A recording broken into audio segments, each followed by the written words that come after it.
very thankful, very humble, and I'm so fortunate. I'm very thankful that both of them decided to make the trip from Columbus, Ohio, and be our guest. And Steve will be our featured speaker this evening. So everybody, Steve Snyder-Hill.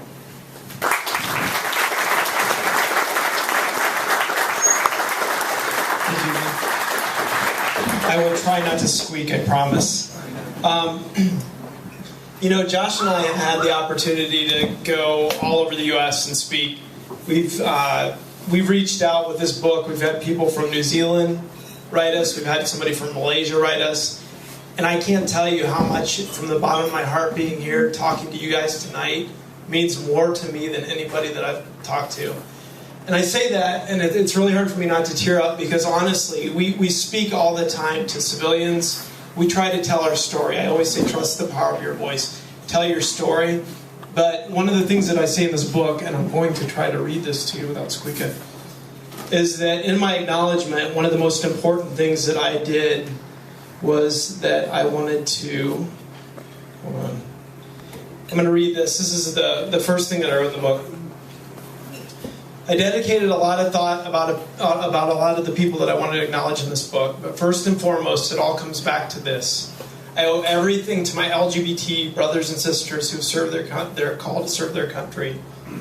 We are part of history, more now than ever before, now that we're allowed to tell our stories.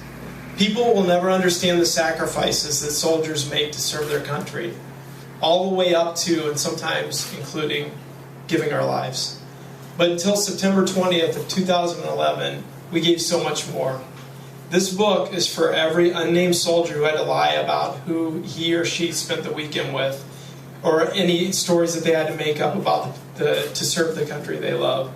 This is for people like my friend Lee, who was kicked out and humiliated under Don't Ask, Don't Tell, but then he was one of the first in line to serve his country again after the policy was repealed. There are thousands of stories like this, but this book is never about me, it's about us. And that's the way I truly feel about it. So I'm very honored to be here talking to you guys, because it means more to me than anybody else we've spoken to. So a little bit about what happened. Lee told you a little bit about it. This book was my attempt to be able to tell the rest of the story. I think America always wondered what caused me to get up and have a moment of insanity like I did. And this book kind of tells behind the scenes of it. But I joined the Army when I was in 1988, and I was still in high school. My dad was a Vietnam vet. My brother's a police officer, so we've always had military in our family. We've always wanted to serve our country. So as a young PFC, I was in the military in 1988 and went to the first Gulf War, and basically loved it. I was a 13 Foxtrot, so I was a fire support specialist. But there was something about me that was really, really hard that I did not understand, and I called it a darkness. I didn't understand what it was, but at the time it was that I was gay, and I didn't want to face it. I didn't know what it was, but I struggled with it. And the whole time being in the military, it's this entire time I was trying to come out to myself and trying to accept myself. And a lot about what my book is about that struggle that I had. I think a lot of people will pick this up and they'll think that it's just about the debate, but then they'll realize that it's about humanity. It's about telling our life story and letting people understand, just through the eyes of us, what it's like to be able to come to terms with yourself. It's not always easy, and a lot of times people don't make that journey. There are a lot of suicides because of it. But anyway, so I was in Desert Storm, and we were actually in a firefight, and there was artillery landing on the left of us, artillery landing on the right. They were homing in on our vehicle, and I knew that might be the day that I lost my life. I was 20 years old, and I literally thought I was going to die that day. And I remember sinking down, just thinking that, when you're young, you're not going to die. Like, you're invincible, and that's the way we always thought. I remember sinking down into my vehicle and looking at a picture of my brother and his girlfriend. And I remember just instantly crying and thinking to myself, I know what this darkness is now. I've never lived one day of my life for myself. And I've never let myself love another person. And I knew what it was. And I promised myself that if I ever made it out of that I would be true to myself. And so I did make it out, and I went to college. And, it's really, the AVER logo with the pink triangle really means a lot to me, because I have a picture in this book as well. When I was in Germany, I went to Dachau, and I visited the prison camps there. And again, it was back in the days of the disc cameras. Some people might know what you only have so many, now you have iPods and whatever. Yeah, disc cameras. So anyway, we only had like 5 shots, and you had to use them sparingly. And so I looked up, and I really wanted to take a picture of something that was powerful to me. And there was a uniform there that had wooden shoes, and I thought, somebody lost their life because of who they were, just at this Holocaust camp. So I took a picture of it, didn't think anything about it, stuck it in a shoebox. Later, years later, after I came out, and I was like every other gay teenager I wasn't a teenager then, I was a little bit late in my life, but, young gay kid, I was throwing bumper stickers on everything, and I had the pink triangle, silence equals death, slapping it on stuff, not knowing what it meant, not connecting it with my history and my past. And I pulled out that shoebox later, and I looked at those pictures, and that uniform had a pink triangle on it. And I think that the activist was born in me that day, because I realized that the person that lost their life lost it because they were gay. And I didn't know what that meant. It had no meaning to me as a young teenager. I'm kind of making myself younger than I really am. But anyways, as a young adult, that had much more meaning to me after I saw that and made that connection. So I came out and then got back into the military in 2001. It was actually prior to 9/11. I got back in March of 2001. And just really wanted to serve my country in the capacity of being an officer and being, I went back and became a dietitian. So I went back in, and it was the hardest thing that I've ever had to do.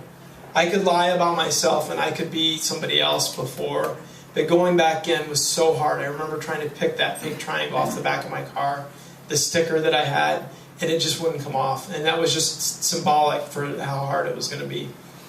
And like many of the people in this room, I'm preaching to the choir. Anybody else, I have to tell them, I have to explain to them what it feels like to serve a country and to fight for rights that you don't even have yourself. But in this room, I feel so warm because I feel like that all of us know that feeling. And that's why it's so special for me to be here with you guys tonight. But anyway, so that was really hard to go back in and face jokes and face all this stuff that we did. And it was really hard. So fast forward, I met the love of my life, Joshua, and I've been in relationships before, and it was something that I think that there's somebody out there for everybody, and Josh is my best friend. And I thought, when we met, I was so excited. I was like, this is the best thing that's ever happened to me. And then I got a phone call, and they said, you're being deployed. And I looked up and I thought, okay, God, how could you do this to me? Because this is going to destroy my relationship. This is my best friend in the whole world, and there's no way that he's going to wait for me to be deployed. So I told Josh, and he told me, he said, I'm going to wait for you. He said, and I told him, I said, if you wait for me, I will marry you. And that's one of the things that I wrote in the beginning of this book. I said that if you waited for me while I went to war, then you'd be the one. And then I put ... you're the one. So Josh and I had a really, really rough deployment. It was very hard to be separated from somebody that I loved. And I can't tell you, again, preaching to the choir, we had to hide under an escalator to say goodbye to each other because it was before Don't Ask, Don't Tell was repealed. And very, very hard to leave somebody you love. And then, there's so many things that happen. People make jokes. When I first got on an airplane to go over to Iraq the second time, because I'd been there 20 years earlier, somebody made a joke and said, tonight's in-flight movie is going to be Brokeback Mountain. And everybody laughed. And I remember sitting there thinking, so empty in my stomach, thinking, you guys are the ones that are going to protect me in war. You're my family, and you're mocking me, and you're making fun of me. And I didn't know how I was going to do it. I knew that it was going to be really rough. So I went over there, and then all of a sudden I started hearing this rumor of Don't Ask, Don't Tell being repealed, that they were going to start working on this. It was being voted on. It was being legislated. And to me, I was like, oh, that's so cool. It'll never probably happen. And I just thought I'll just keep driving on or whatever. But then it became closer to being a reality. They kept saying, we're working on this. People like Lee. There are people that were over here trying to get votes, trying to get people's votes switched. And one of the things that I heard that resonates so much today was they couldn't come up with a date for the repeal. The reason they couldn't come up with a date is they didn't want to affect the morale of the people that were over there serving their country. Tell me how that makes you feel, all you people that have served your country. One of the things that really stinks is that when you're the second thought, when you're always the person that never can have that piece of cake that everybody else is allowed to have, not allowed to drink out of the same water fountain that other people are allowed to drink out of, you almost expect that. But it was just getting really tiring. It's tiring to keep saying, I don't deserve the same thing as everybody else, even though I make the same sacrifices. So then I started hearing the candidates saying, we're going to reinstate the repeal. They were campaigning on that. That was what they wanted to campaign on, to be the President of the United States. And that's when we decided that we were going to ask the question that we did. Did it anonymously at first. I didn't show my face because I didn't want it to be about me. But then Google wrote me back, and how many of you guys have ever gotten an email from Google? It was really weird. But they wrote me back, and they said basically, you know what Google is. So Google is a search engine. I'm sorry, I'm going to keep picking on it. So anyway, they emailed me back, and they said, the repeal is going to be in effect. We want you to show your face, because it was airing 2 days after the repeal would have been in effect. And I said, hell no, I'm not going to do that. And I didn't want to risk my career. I didn't want to risk anything else. But in the spirit of Jim Darby, I started talking to Josh. And Josh was like, we just got married. So if they reinstate it, we are going to be kicked out. And so in the spirit of Jim Darby, I wrote back Google and said I reconsidered. And sent in that question with my face. Now, a little story about this, kind of interesting about Josh and I, is that when I came home from leave, this is the most romantic thing in the world. Came home from leave from Iraq, I had 14 days, and I knew that we had mortar fire and had to have to cut off a Skype and say, I gotta go, that was a mortar. And so he would be left to think, what if something happens to you? Will I ever know what happened to you? And so we decided when I came home from leave that we wanted to get married. So we went to Washington, D.C., and we heard that there was this tombstone of this soldier, that on the tombstone it read, when I was in the military, they gave me a medal for killing 2 men and a discharge for loving 1. And that started to really make us think. We thought, something? Think about this. We are right now able to get married, which when this guy died, you couldn't have gotten married. That was a dream that nobody would ever have thought was a reality. When this guy died, you couldn't be in the military. He was one of the first people that fought to be able to be in the military. Now, it sounds like a little bit morbid to decide to get married in a grave in a cemetery, but for Josh and I, it was a private ceremony between the two of us. It meant everything in the world. I wouldn't change my wedding day for the most expensive wedding with everything that I could ever have than just having me and him honor this man, Leonard Matlovich, at his grave and get married while I was home from leave from Iraq. It was the most romantic thing in the world that I've ever done in my life. Man, I'm not usually a crier. Anyway, so we went back to Iraq, and I was not taking this ring off for anybody. And so that's when the questions started coming. So that's why we decided to ask the question we did. We did get booed on TV. Then all kinds of hell broke loose. Obama was talking about me. How many people have ever gotten called out to a QRF and I heard President Obama talking about you today? That was weird. It got really weird. At one point you could Google the word gay, and I was the first hit. That's when I thought, what did I do with my life? What would Jim Darby do here? That's basically I did what Jim Darby would have done. So anyway, Josh and I have been fortunate enough to use the opportunity to be able to tell our story, and that's what we do. We've traveled across the United States. We've been on countless things, from HBO's The Newsroom to Jon Stewart making fun of my biceps, which I actually thought was awesome. Yeah, he said that if I turned into the Hulk, my arms would stay the same size, I would just turn green. That was probably one of the coolest things in the world. My friends in Iraq were like, I don't even think you care about gay stuff. You're just so happy Jon Stewart made fun of your arms. But anyway, so we've had the opportunity to be able to use this. When I decided to write this book, one of the coolest things is the Army PAO had to come to me and tell me what the Army thought about what I did. How scary is that? They're going to come to me and actually address me, right? So I was supposed to spend 2 hours with this guy, and he's supposed to prep me on media. and we ended up spending an entire day together. I told him about hiding pictures of my own house when soldier friends would come over, and how I had to live that life to be able to serve the country I love.